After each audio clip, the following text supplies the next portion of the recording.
Yes, I know, shocking. A pop-punk band led by a female in 2005. It's weird, it's unusual, but it's something we're probably going to have to get used to considering Avril Lavigne just popped off a couple years ago, and now here we are with this small band, I like to think up-and-coming band called Paramore. They're from Nashville, Tennessee, and they are led by frontwoman Hayley Williams, who is only 17 years old right now. And this album overall, you can definitely tell it was done by a bunch of kids with how up and down it is. The first 3 tracks really just highlight, I think, what they can do best when it comes to the pop-punk scene. These might be the 3 best songs on the album, and the rest of the 7 tracks, you find your gems like Whoa, and even the finishing track, My Heart, which uses a bit of screaming by the guitarist and backing vocalist Josh Farro. But in the end, it's nothing too special. Like, if they ever make another album again and hit big, this could be their lesser known one, as it hasn't really charted anywhere in the world, so it's just kind of here right now. But I do believe that they have the potential to do something when that next record comes. This one gets a 5 out of 10 for now. Didn't I say it? When they released their album 2 years ago, we have their sophomore effort, Riot, by Paramore. This was a band that was small, not really well known when they released their debut record, but the first single for this record, Misery Business, has just popped off lately. Like, go and ask your mother and your father, and they're probably listening to this thing too. Like, it is the new thing in pop punk, and we've had an album out by Fall Out Boy this year that is just really doing its thing as well. Like, it is popping off, and for Paramore to reach that height is something, because again, when it's a female-led pop-punk band, it's very unusual to see success like this. And I gotta say, the improvement from album 1 to album 2 is really good here. I mean, yeah, you got Misery Business on here, but you got other songs like That's What You Get, Crush, Crush, Crush, and Hallelujah that I think really do their jobs. And the deep cuts are a lot better. The opening track, For a Pessimist I'm Pretty Optimistic, is nice. When It Rains is the more softer side of the band, and you have songs like Fences, which talks a lot about the paparazzi and how it's annoying and stuff like this, and they kind of throw more of a twang on it, while the finishing track, Born for This, usually when you talk about albums, the finishing track is always the one that isn't, like, not necessarily forgotten, but you kind of expect it to be slower and quieter, but they really go off with this thing, and I gotta say, they get a lot more personal. The maturity is showing there. The instrumentation, I believe, is a lot better, and down the line, this could be considered a pop-punk classic. For now, though, I'll give it a 6.5 out of 10, because it does have its flaws, but good lord, like I said, this just has pop-punk classic written all over it. So we're here, a year after the band has just dropped the single for the Twilight movie Decode, which, by the way, the movie was terrible, but the song was actually really good. We're getting their 3rd studio album here called Brand New Eyes. Most of the band at this point is in their 20s, they're a lot more mature than they were, and we have known over the past couple of months that there is a little bit of tension within the band. But what did they decide to do here? They decided to just make a whole album out of it. Kind of reminiscing and also kind of, I guess, throwing shade at each other to what?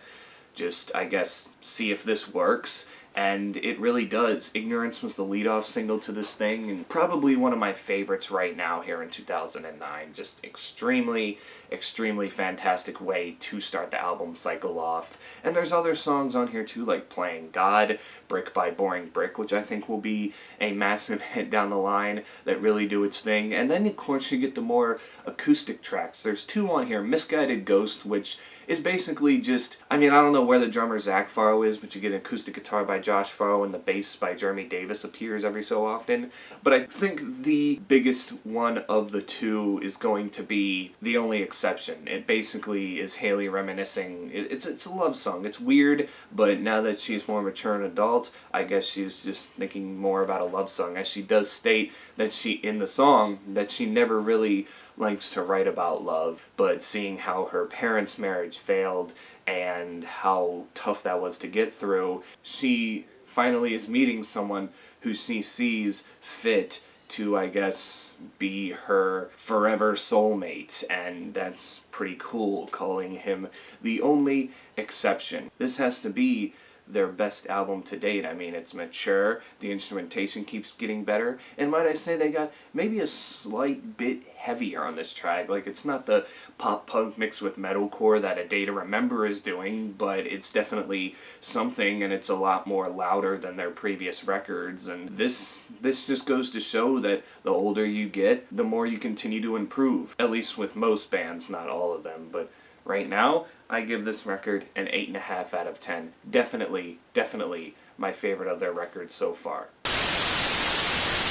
So after much speculation as to what was going to happen to the band, 4 years after their last studio album, they're back. This time as a trio, as the couple of founding members, the Farrell brothers, Josh and Zach, have left, but Haley, Jeremy, and Taylor have decided to carry on the Paramore legacy with studio album number 4, and this is their longest album to date. It's 17 songs long, over an hour, but I gotta say, it's a long album that is very enjoyable. Like, very rarely do I find myself, like, sitting there going, nope, I'm bored. I don't want to listen to this anymore. Fast in My Car is a fantastic opener. I feel like it kind of reminiscing about the old, but also stating that we're still the same band, but we're doing things a bit differently. They mention, their album Riot by saying they got their riot gear on, and I don't necessarily think that's like, oh, we're gonna fight. It's more like, oh, we got our riot gear on. It's okay. We'll still love that era, but this is this new era here.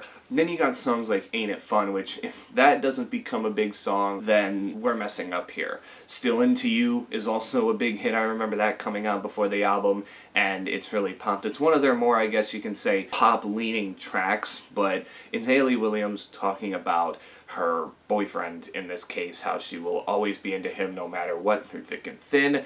Let's just hope that relationship doesn't go sour anytime soon. Just fun tracks. They want you to be happy in this one. This isn't like their last record where they were getting things off their chest last album, but this one, it's just about having fun, moving on from the bad things, and just, finding yourself and just continuing to be able to live your life the way you want to. And like I said, through 17 tracks, it does its job. Some of the best deep cuts you're ever going to hear on this album. I mean, Grow Up is a nice song. Ankle Biters is one of my favorites. And then yes, you do get kind of like the softer type song with Hate to See Your Heart Break, which something interesting on this record is they use 3 interludes, which was mainly just the ukulele and, played by Taylor York and Haley Williams in this case, just kind of singing for, at most, I think it was like 1 minute and 10 seconds or less, to lean you into the next part of the album, as I do believe that these interludes cut this album into pieces, and they do a great job with doing it. So yeah, this isn't as good as their last record, but it's very close, and that's why I decided to rank it an 8 out of 10, because they've shown that even during turmoil and uncertainty in the band, they're still going to write bop after bop. Things keep changing for this band. Their lineup is so inconsistent, we've seen that over the years, and now here in 2017, we have again a new lineup in Paramore and a new sound. So now, Jeremy Davis is out, and Zach Farrow, of all people, is back in the band, and we now see Paramore taking more of a indie turn with this. Like, the pop punk's completely gone, and whatever they were doing on the self-titled's completely gone. It threw a lot of people for a loop, as the 2 songs that came out before this record was Hard Times, which is a certified bop, and Told You So, which isn't one of my favorites, but it's a passable track nonetheless. I feel like they messed with Haley's voice a little too much on that track. Like, it's Haley Williams, let her go. She doesn't need to have her voice messed with unless it's like some sort of backing vocals. Then of course, I could understand. It's like one of those weird records where you want to dance, but at the same time, when you listen to the lyrics, it's very dark. It's like, it has that same energy as the last album, where it's like, yeah, get up and have fun, but also, let me tell you about my struggles. It's like going to a bar. You order a drink and the bartender says, hey, you want to talk about it because I know something's up, and then you just tell him what's been going on, and he's just kind of there like, yeah, it's alright, she don't need, like, he's just kind of catering to you, like, she doesn't need you, she's not the one, you can do better, like, all that kind of stuff. Like, that's what this album reminds me of in this case. You got other songs on here. Pull is an absolute gem. Rose Colored Boy needs to be a single right now. Again, if it's not, I'm just going to boycott. I'm going to say it right then and there. I'm going to boycott this record for the rest of my life if Rose Colored Boy isn't a single. And we have a pretty, weird track that comes in, the only track of Paramore's to not feature Hayley Williams' vocals, that being No Friend, which features Aaron Weiss of Me Without You. It's pretty weird considering for most of the track, you can't hear his vocals over the instrumental. He's there. It's more of a spoken word thing. You don't hear him toward the end, but he's saying stuff. It sounds like he's just saying all this at once with no period attached to it at the end. It just seems very weird and unusual that they would put this on the record leading into the finisher Tell Me How, which, one of their weaker album finishers, but again, not horrible in this case. Ideal Worship, I think, is when Hayley really lets it out, vocal-wise on this record. And of course you have the song Grudges, which Zach Farro does get a little bit of vocal time on here, as it is about him and Hayley, how they came back and reconciled with each other and just was like, we're just going to let the past live in the past, talk about the now, and it worked as he's back in the band now. Caught in the Middle is a nice little track. Fake Happy can be a nice little tune too. And then of course there's the beautiful 26, which has Paramore reaching on high levels in this case, where again, it's just an acoustic track. I don't think you hear drums at all, but as we've seen with the band over the years, it seems like they can do more instrumentally than just the instruments that they are told to play, but it definitely shows the vulnerable side. I guess it's called 26 because maybe at age 26, that's when Hayley's, life was definitely, not that great right now, and considering now that she's divorced from her husband that she wrote a song about just a couple years ago, I can understand completely where she's coming from with that. It is not looking good for her right now, but let's just all hope she's okay, as 2017 seems to be the year of sad Hayley. But just despite all this change, Paramore continues to impress by maturing. I still think it's a step down from their previous two records, but not much of a step down. This is a 7.5 out of 10, and I'm really hoping that we can get something quicker from Paramore. Maybe don't go on hiatus. That would be nice.